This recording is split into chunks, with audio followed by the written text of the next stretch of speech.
The real estate developer Charles Morrison adjusted his Rolex and settled into seat 2A with satisfaction, first-class Chicago to Miami, surrounded by people who understood what success really meant. What he didn't know was that the man about to sit next to him in the simple gray tracksuit was Muhammad Ali, and the greatest was about to teach him a lesson that would cost Morrison everything.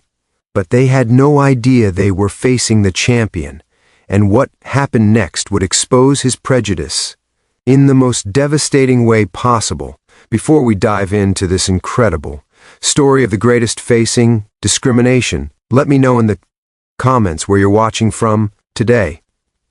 If you believe in treating every person with dignity and respect, regardless of how they look or dress, hit that like button and subscribe for more stories that prove you should never underestimate the power of quiet confidence. Now, let's get into what really happened when Muhammad Ali walked onto that flight in 1977 and changed everything. Muhammad Ali moved through O'Hare Airport with that distinctive grace, wearing a simple gray tracksuit and carrying a gym bag filled with architectural plans.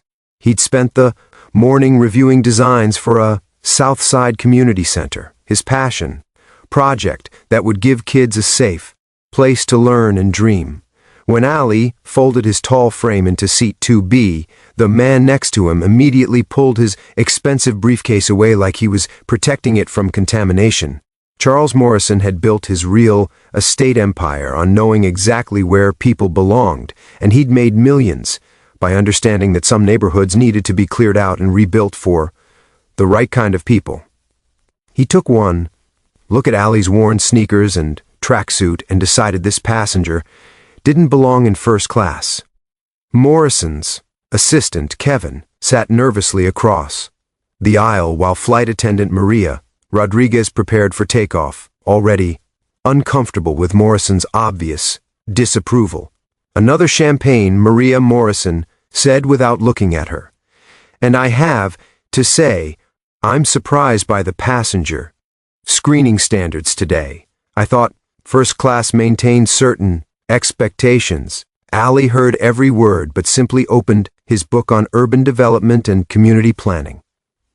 Morrison made sure his Wall Street Journal was visible, an article about maintaining property values through strategic development, circled in red.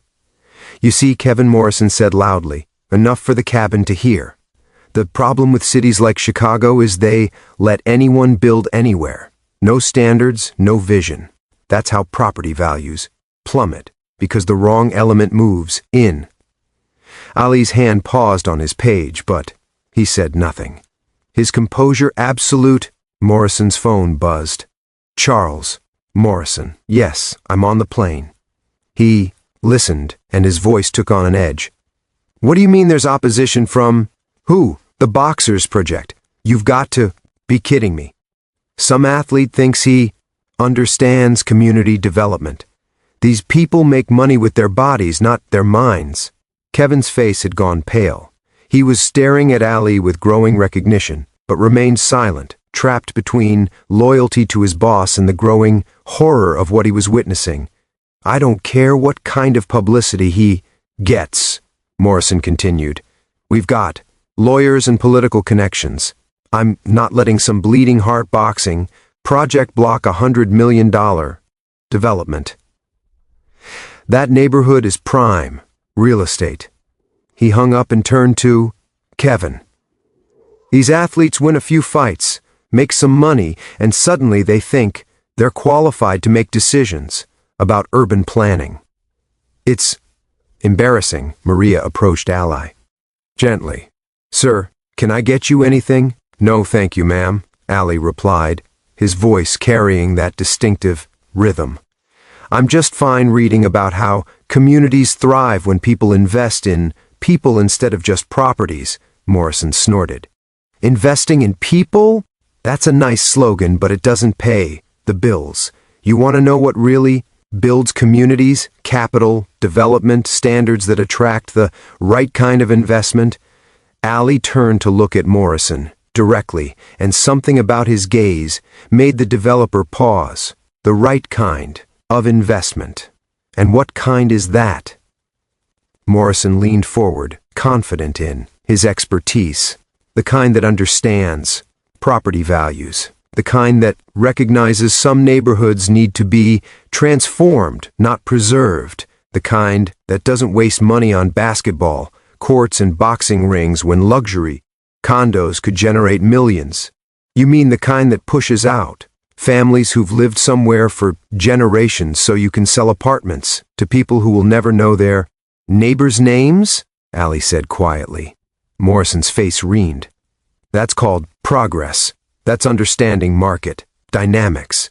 Something that people in your position might not fully grasp. 3 rows behind them, Marcus Chen, a young journalist for the Chicago Tribune, had been researching gentrification in Chicago's South Side. Morrison's name appeared repeatedly in his investigation as the developer who specialized in displacing long-term residents. But what made Marcus sit up straighter was the sudden realization of who was sitting next to Morrison. He knew that voice. His grandfather, a South Side boxing coach, had played Ali's interviews constantly. That was Muhammad Ali's voice. Marcus pulled out his phone and Googled Muhammad Ali Chicago Community Center. His heart raced as he read the results. Ali had been meeting with city planners for months about a massive community development project on the South Side. The location was the exact same site Morrison's company was trying to acquire for luxury development. Morrison had just spent 20 minutes insulting the man whose project stood between him and $100 million, and he had absolutely no idea. Marcus opened his recording app and leaned forward to listen. Morrison couldn't resist another comment. You know what the real problem is? Athletes who think winning some fights makes them qualified to make economic decisions. It's like asking a plumber to perform surgery. Ali closed his book slowly. The title was clearly visible. Community-based urban development, a blueprint for sustainable growth. It was filled with highlighted passages and handwritten notes. That's an interesting comparison, Ali said calmly. But what if the plumber had spent years studying surgery? What if he'd consulted with the best surgeons in the country? What if he'd invested his own money and time, understanding every aspect before he ever picked up a scalpel? Morrison blinked, thrown off balance by the articulate response. Well, that's not really the point. I think it is exactly the point, Ali continued with perfect timing. You're saying that someone's background, their profession, their appearance tells you everything about their intelligence and qualifications. You're saying you can judge a man's mind by looking at his clothes. Morrison's face wrined again, but uncertainty crept in. Something about how this man spoke, the confidence in his words was making Morrison question his assessment. I'm simply saying that expertise matters. That's not prejudice. That's practicality. Is it? Ali asked. Or is it just another way of saying some people belong in first class and some don't? That some people deserve to have their voices heard and some should just know their place and stay quiet? Maria had paid her service entirely, watching from the galley. Kevin looked like he wanted to disappear. Marcus was frantically typing notes while his recording captured everything. Morrison's phone rang again. What is it, now? He listened, and his expression changed to concern. What do you mean the zoning board wants both parties present? The athlete is bringing city council members. Which ones? He hung up, furious. This boxer has convinced 3 city council members to attend his presentation. He's got community leaders lined up to testify. He's turning this into a media circus instead of a business decision. Ali had reopened his book, a hint of a smile at his lips. The worst part, Morrison continued, is he's got this whole dignity and respect angle that plays well with bleeding hearts. As if putting in boxing rings is somehow more noble than creating actual economic value. The man doesn't understand ROI or market analysis, but he's got people thinking he's some kind of community savior. Marcus Chen stood up. He couldn't stay silent anymore. The journalist in him knew this was the moment that would make his career, but more than that, the grandson of a Southside boxing coach. Couldn't let Muhammad Ali continue to be insulted by someone too blind to see greatness. Excuse me, I'm sorry to interrupt, but there's something you should know. Morrison glared at him. And who are you? Marcus Chen, investigative journalist with the Tribune. I've been researching the Southside development story for 3 months. He paused, looking at Ali, who nodded slightly. And I think you should know that the man you've been insulting for 30 minutes is Muhammad Ali. Morrison's face went from red to white. Instantly, his mouth opened, but no sound came out. Kevin made a small, gasping noise. Maria's hand flew to her mouth. Throughout first class, heads turned to stare at the man in the tracksuit who had been absorbing insults with champion patience. That's not, Morrison stammered, eyes darting desperately. You can't be.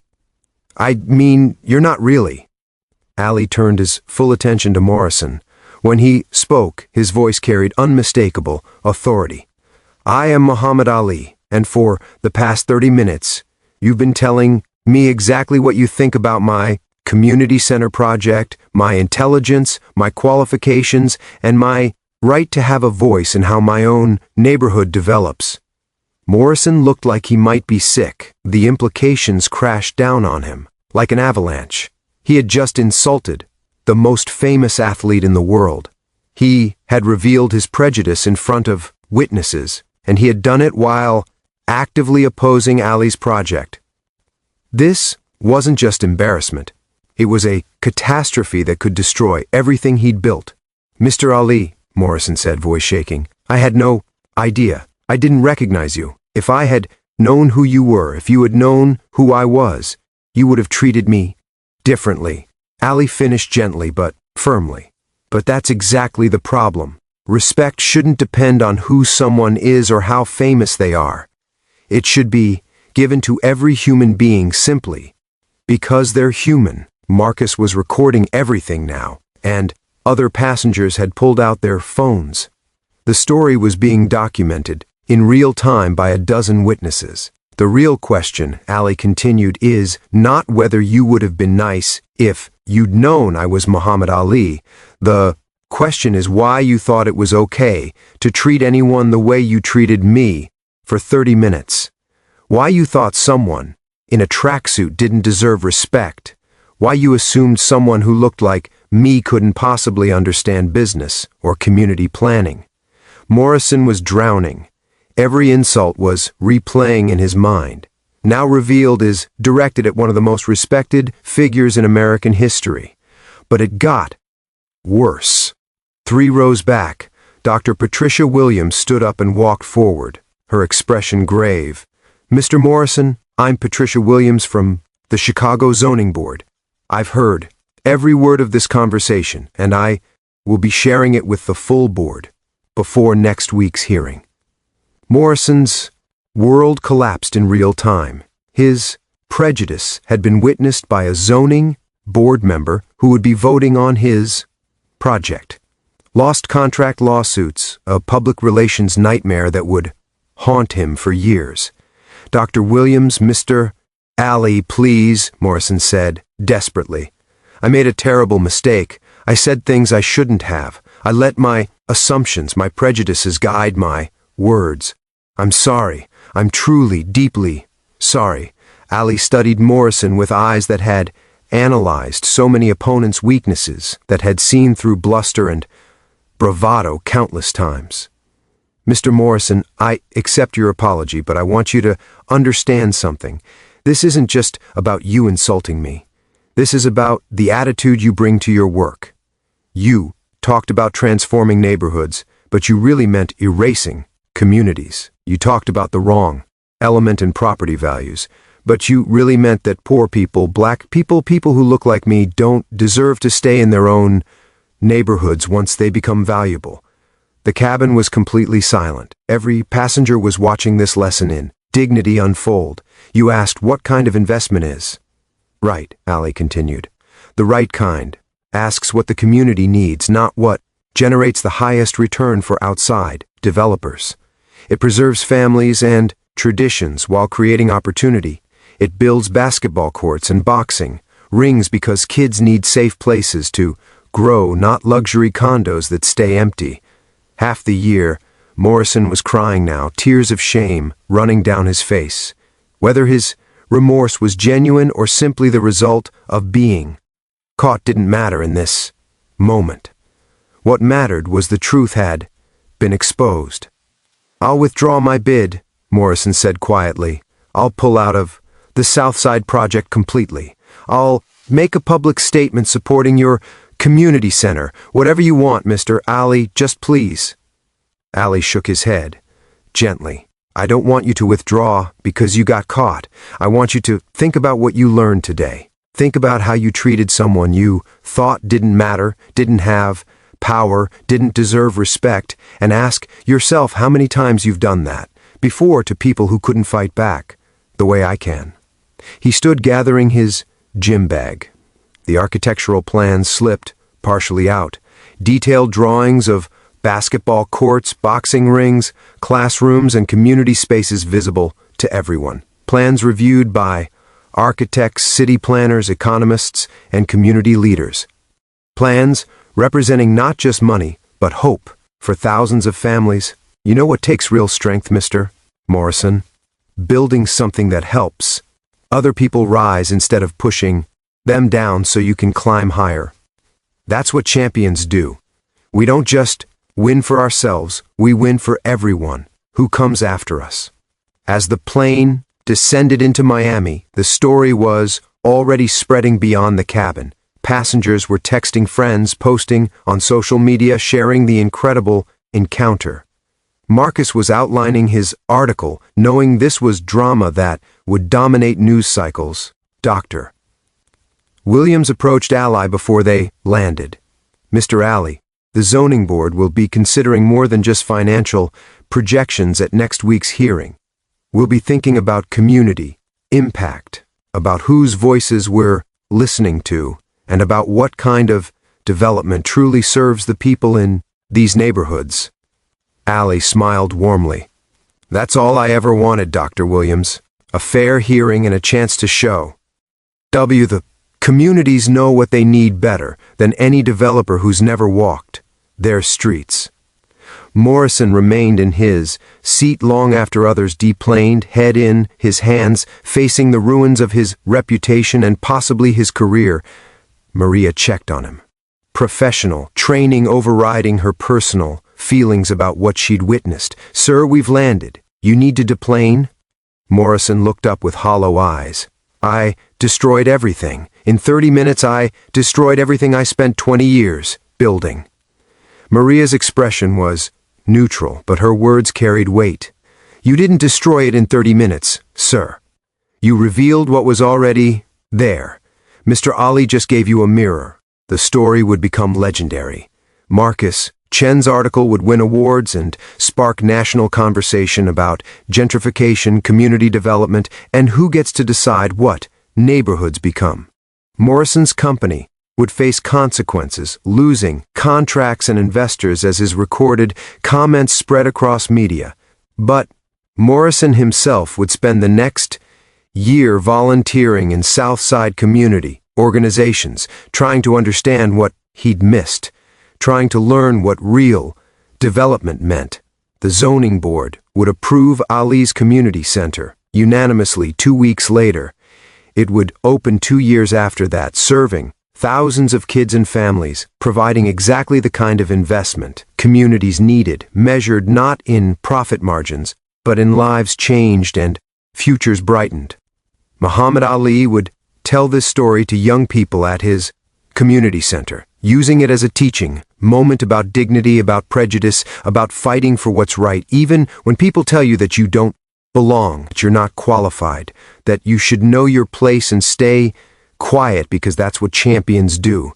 They float like butterflies through the insults and discrimination.